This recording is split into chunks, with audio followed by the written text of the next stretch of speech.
Application for sanction of a scheme of arrangement, responsibility of legal representatives. In the recent Hong Kong case of in the matter of Sino Oil and Gas Holdings Limited, Madam Justice Chan of the Hong Kong High Court handed down a judgment, refusing to sanction a scheme of arrangement that was approved at a scheme meeting held in December 2023.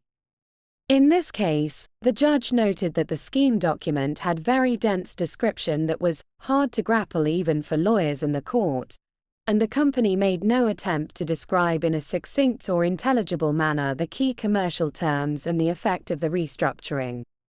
The judge highlighted a number of unusual and questionable features of the restructuring that were not drawn to the attention of the court sufficiently or at all in the skeleton arguments for the hearing.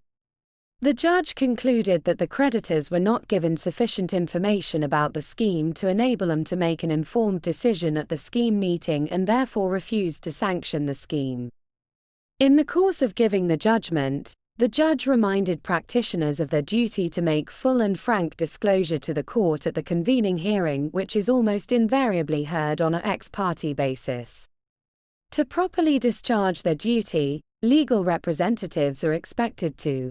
provide in the skeleton arguments lodged for the convening hearing a fair and full summary of the key terms of the restructuring and the scheme and their effect on the creditors.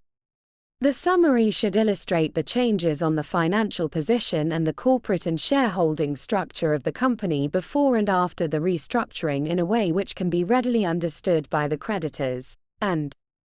draw to the attention of the court, at the convening hearing, whether there are terms which are novel, unusual or potentially objectionable, and whether there are issues which have been or may be raised by the creditors.